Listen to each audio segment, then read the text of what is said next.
Hi everyone. In this video, we'll be talking about the different queries that can be created in a database. So this is the Berrymill database. It's a database that is provided by Edexcel itself. So today we have a few tables and they've already created a few queries, but I'll be doing the most important queries needed for our Edexcel A2 examination. So if we look at the tables, there's a table with student choices. There's a table with student information. Then there's a table with payments and then payment details.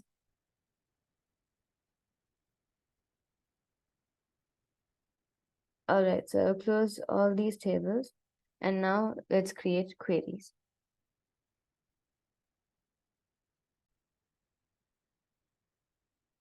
All right, so if we open the student table, we can see that all students have a student ID, a student passport number, forename, surname, address, and so on. So for example, if we are given a query to find a specific student with a specific locker ID,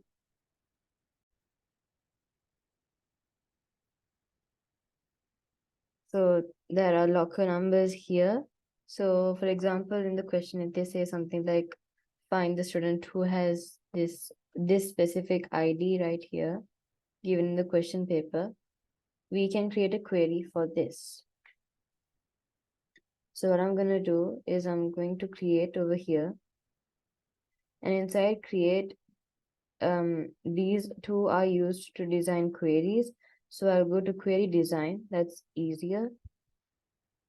And then the table that I'm going to use to do the query is student table. This is student table, the one which I had opened before.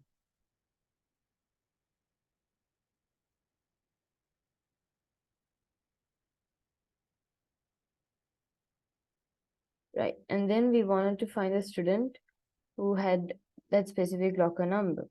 Also, when you do this kind of question, and they mention whether they want to know the first name of the student, the surname of the student, or the ID of the student. So depending on that, you need to make sure you select the proper fields. So in this case, this is a hypothetical scenario. So I'll take student's forename and surname and also locker number. Right.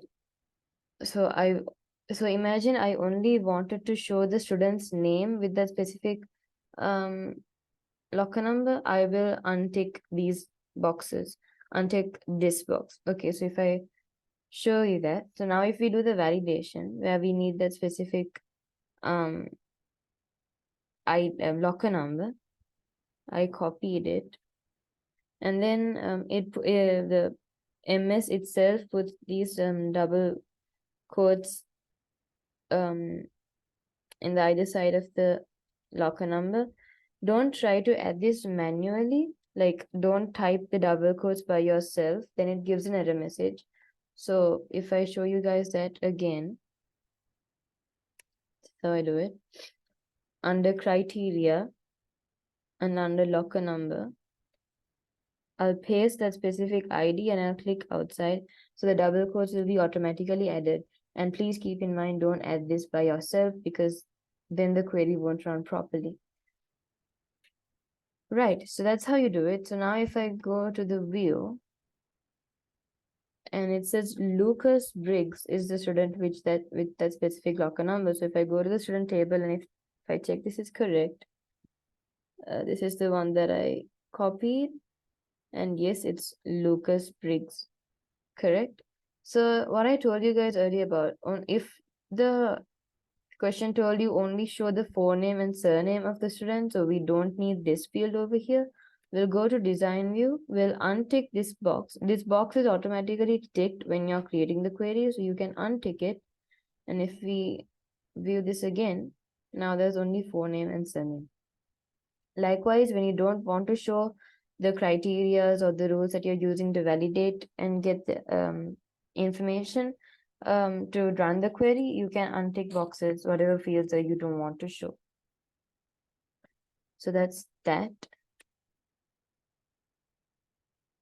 Now let's go to our next type of query.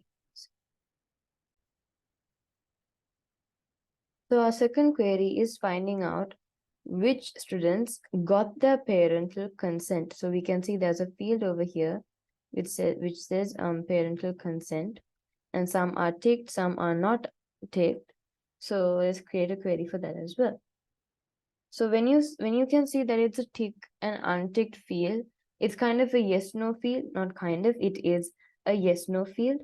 So if so for this also I'm going to be using the table student. I'll select that one. What I'm doing right now is resizing this. It's not necessary. I just find it more pleasant to the eye. Okay, so again, I'll be showing the forename and surname of the students. If you want, you can put student ID, but this all depends on how they have asked the question. So when you read the question, make sure you underline those important points. Previously, I did a few videos on queries in the 2020 paper. You can also see that I always go back to the question and check with which fields they want us to show, and then what sort of screen print they want us to take, whether it's from design view or datasheet view. So pay attention to details so that you won't get marks cut because of your careless mistakes. All right, so that was parental consent that they needed. So we'll put parental consent.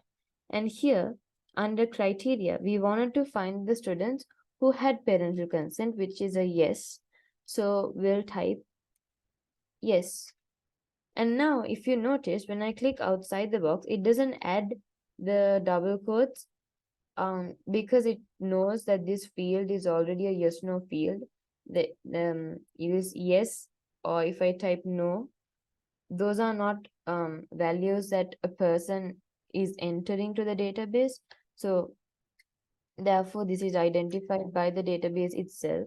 And just because it doesn't add double quotes, please don't try to add double quotes, whatever the scenario is. When you put criteria, just only type the, what do you say, the input, don't put double quotes. The database will decide whether the double quotes are needed or not. Right, so if I run this, we get all the students with who have the parental consent. So if I go back to the design view, and if I also add the student ID, we can clearly understand this.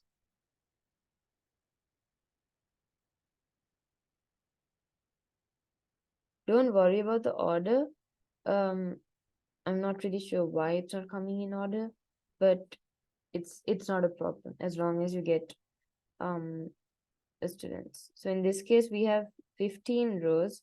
If you can see down here where it says record, there are 15, but in table student, there are 19. So then now we can understand that there are 4 students who don't have parental consent. All right, let's move on to the next query. So in this same table student, if I go this way to see the other fields, we can see that there's a field which says number of payments. Yeah, payment installments. So this is the number of payment installments done by each student. So now I'm going to find the students who have done one installment till today, right? So for this, I'll create another query. And for that, I'll be using the same table student.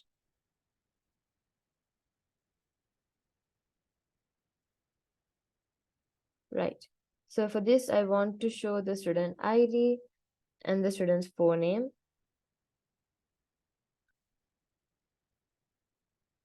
Like that. And then because I have to do the validation, I'll put payment installments, and I'll untick this because I know that it's the students who have only done one installment. So in this field, it will only just show 111. So for the but why I put this here, because the criteria is coming under this. So for that, we wanted to find the students who had done only one installment. So that's going to be equal 1. There you go. So now if I save this and I'll run it,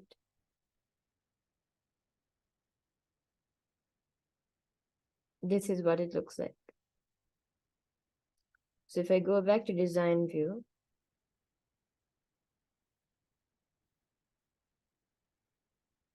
and if I tick this, now we go back to view, you can see it's just one, right? Okay, so that's one type of a query. Now we know the other symbols used with numbers which are greater than or less than. So if we go back to the table, we can see that there are students who have done 4 installments, 3 installments, 2 installments, 1 installment, and so on. But it's within one of 4, right? So in this case, if I wanted to find students who have done more than 2, that will be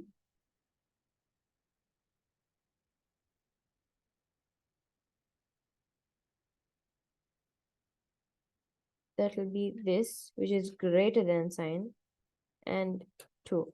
So when you put greater than 2, it's only going to be 3 or 4 installments. So if I run this, you'll understand what I'm saying.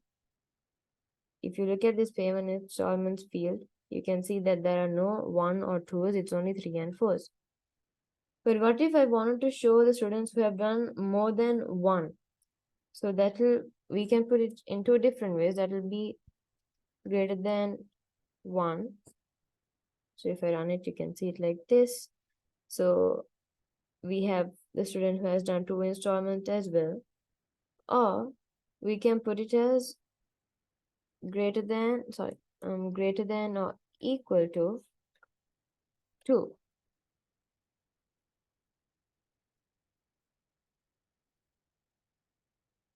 It will still be the same.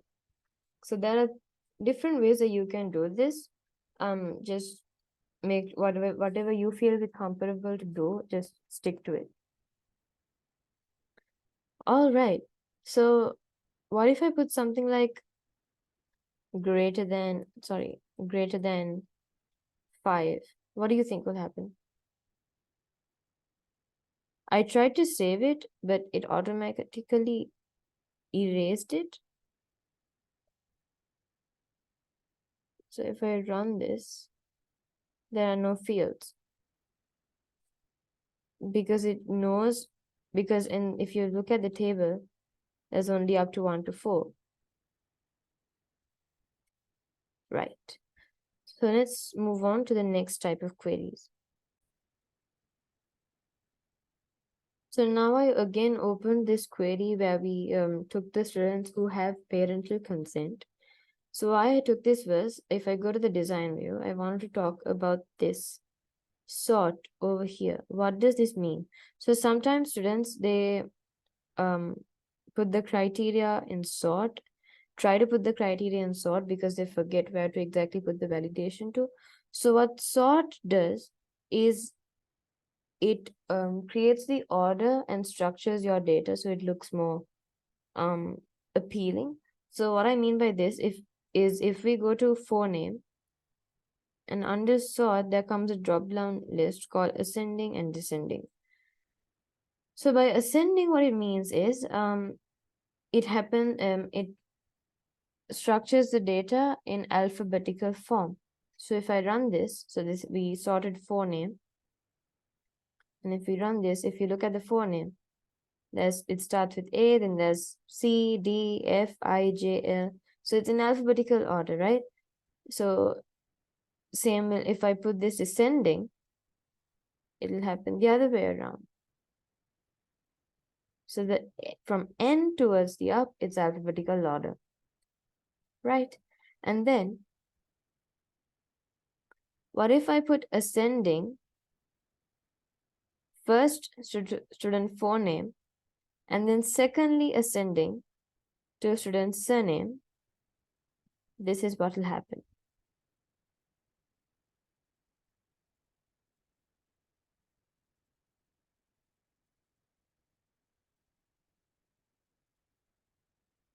So first off, it'll ascend, put focus to the phoneme. So it'll create the phoneme like this. So Adam, Anita. So first letter both are A, and then the second letter it's D and N. So it's like this. So for example, if there were two students with the same name, like there were two Adams, so there will be Adam and Adam, and in the surname, the one with the first letter, for example, if they had Adam Ali and Adam Bateman, it would be Adam Ali first, and then Adam Bateman, and then Anita Ali. I'm guessing you guys understood. Okay, so let's move on for the next question.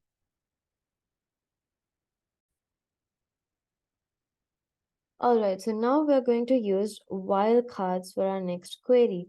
So we learned what a wildcard is in AS level IT under SQL. So this is kind of the same thing. So the main wildcard that we use is asterisk, and the second most used one is question mark. All right, so how do we use these? So I'll go back to creating a query. Under create tab, we have query design, and then table student, like that. So if we look at table student, imagine we wanted to find the students whose first name, the first two letters of the first name is L and A. All right, so if I go to query, I'll select student ID, student forename, student surname. Yeah, that should do. And if I wanted to find the students whose first name, whose first two letters of the first name are L and A, under criteria, I'll type like, and then double quotes. Inside double quotes, so the two letters were L and A, so it's capital L and A. So because these are the first two letters, this looks fine. And then if we run this, what will happen is the query is trying to find the similar one to this. So if I show you guys what happens, there are no records, because if we go to student table and look at the four names of the students, all the names have more than two letters. So it finds for the exact same match for L and A. But we know that there are more than two characters for a name in this, according to this data table, and there are more letters after L and A. So what we use is, because we don't know the number of letters exactly after L and A, we'll put an asterisk like this. So I don't think you guys can see because it's pretty small. So this, what I've typed here is like, and then space, inside double quotes, I'll type capital L, simple A, and asterisk. So now if I run this one, it gives me the student who has a phoneme called Laura with student ID 10. All right, so if we do something else, just like that, what else can we take?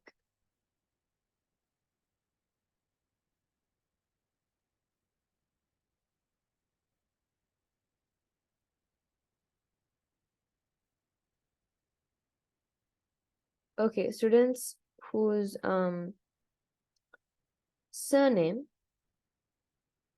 ends with E.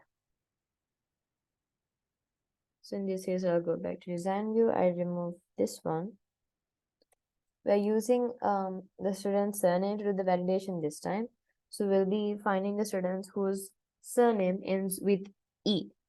So in that case, what I do is I'll type like, space, double quotes, and inside double quotes, because there are more letters in front of E, I'll put an asterisk and then E. So it's like, space, double quotes, and inside double quotes asterisk E. So this asterisk represents any number of characters, no limits. Okay.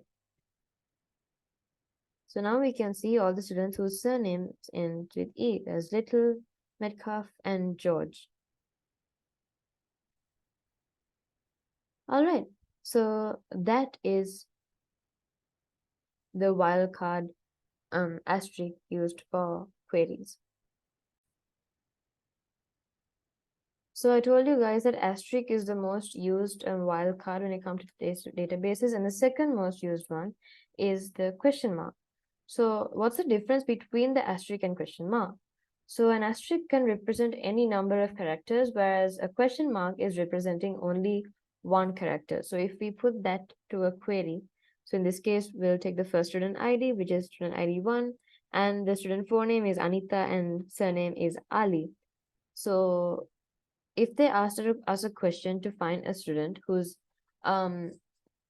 last name is starting with A and only has 3 characters, so in this case, I'll go back to design view and surname. So inside, so under criteria, I'll type like, space, double quotes, and inside double quotes, I'll put, so I know that it's starting from A, so I'll put capital A. And then it said that there are 3 characters for the surname, so that includes A as well. So I know there's specifically 2 more left after A. So I don't have to put an asterisk there. So I'll put 2 question marks. So now under criteria, the database knows that it has to find a surname that starts with A and only has 3 characters. So if I run this, it'll show me this. I hope you guys got the picture.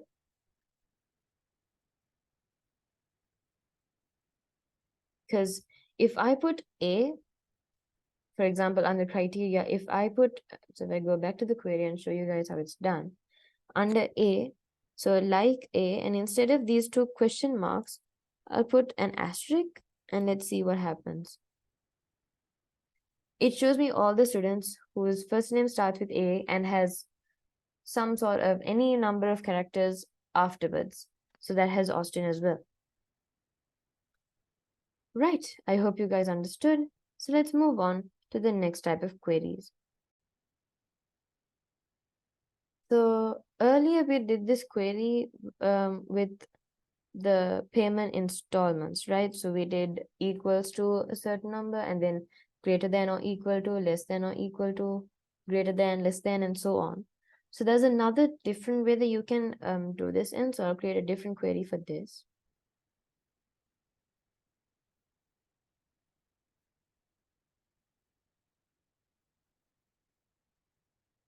Bad, we don't need this. Okay. Right. So I'll put student ID, forename, surname. Oops. Okay. And then I'll put the payment installments. Right. So what we earlier did was we'll put greater than 2. Right. So this is what we did earlier. There's now payment installments 3 and 4. So another way I can do this is so if I put greater than 1,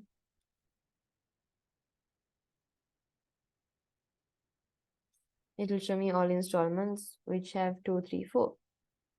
So another way I can do this is instead of using symbols, I can do this with the between and clauses. So if I show you guys, it's like this: between 2 and 4. So now let's see the IDs that we can see. It's the same. We can see the student, we can see their payment installments from 2 to 4. So when you say between, it includes the 2 numbers that you're entering here. So if instead of putting 2, if I put 3 here, between 3 and 4, it doesn't show me number 2 anymore. So if we again edit this to 1 and 2, it looks something like this. So the numbers that you're entering in here is also included, not excluded. Alrighty. So next we'll be using the OR clause, OR, OR.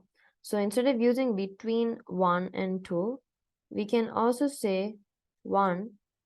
So wait, if I show you guys, this is between 1 and 2. So if we run this, we can see there are 8 records here. So keep that in mind. And now if I put 1 or 2, make sure you only make the first letter capital. And now if I run this, so previously there were 8 records. This time also there are 8 records. So between and then or can be used in the same way in this case.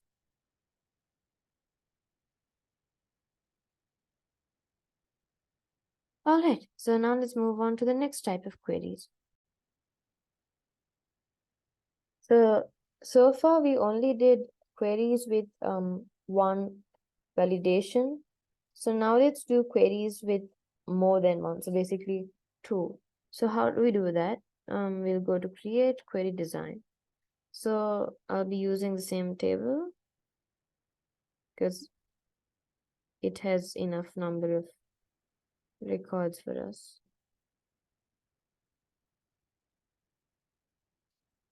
Okay, so if we go to table student, we can see so it's this way that there's this emergency contact first name, emergency contact surname, and relationship to student. So what if they wanted to find the students who have parental consent and their emergency contact relationship is grandmother? So that's 2 validations. So the first validation is the student must have the parental consent, and also the relationship to their emergency contact should be grandmother. So I want to find the first name and surname of these students. So I'll put forename, surname, and then parental consent, emergency contact first name, and relationship to student. Right, so there's no validation for me in forename and surname of student. So parental consent, we are searching for the students who have parental consent. So it's going to be yes.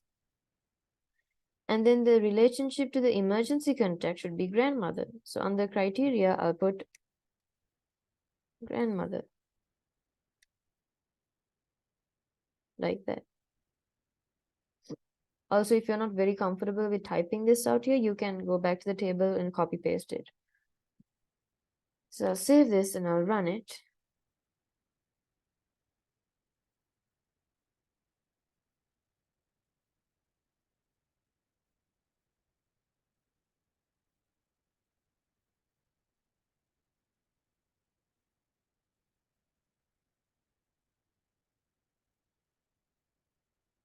Right, so there's one student who has parental consent and the relationship to the emergency contact is grandmother. So if you look at the table again, we have 2 grandmothers. And why was there only one? Because only one of them had the parental consent. So if you remember right, in AS we have the AND clause, O clause in JavaScript and so on. So this is basically the same the same thing applied. The AND clause, O clause works in the same way. So now let's move on to the next type of queries. So we were talking about the AND clause, O clause. So the other main type of clause is the NOT clause. So for this query, I'll be using the table visit. So this is about a set of students who want to visit this Eiffel Tower and the Louvre. So So this table shows us the information about the visit.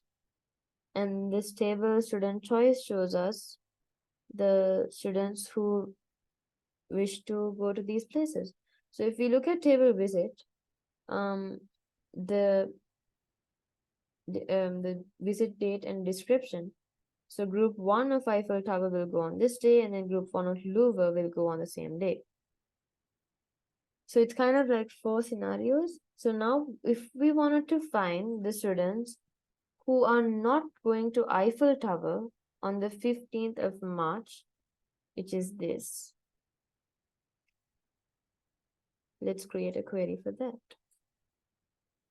So this is kind of a special scenario. I'll go to query design and I'll add both student choice and table visit for this. All right.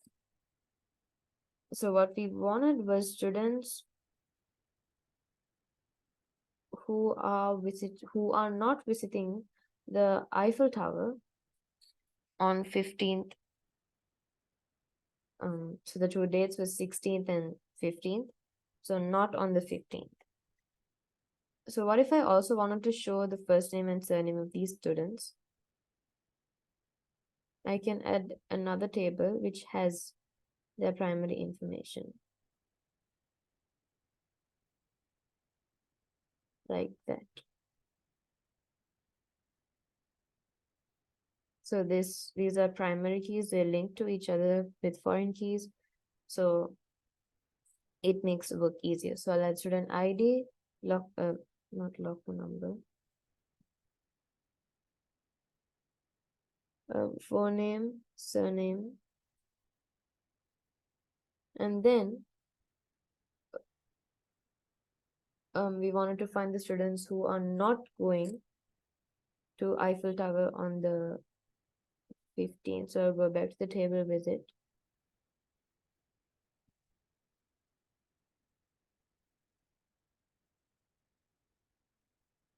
So it's visit date. So I'll go back to query. Visit date is here. And under visit date, so it's not on the 15th, right? So we'll type not. And then 15th, just use the same method that they've used to enter the date. So 15/03/2020. 15/03/2020. And now don't add anything, just click outside so you can see that the hash has been automatically added by the database itself. Don't try to change that or else your query won't work. So if you look at the visit dates, you can see it's all the 16th and everyone's on 16th, and also the student surname, forename and IDs are shown. And also we wanted to specify it should be the Eiffel Tower. So visit description.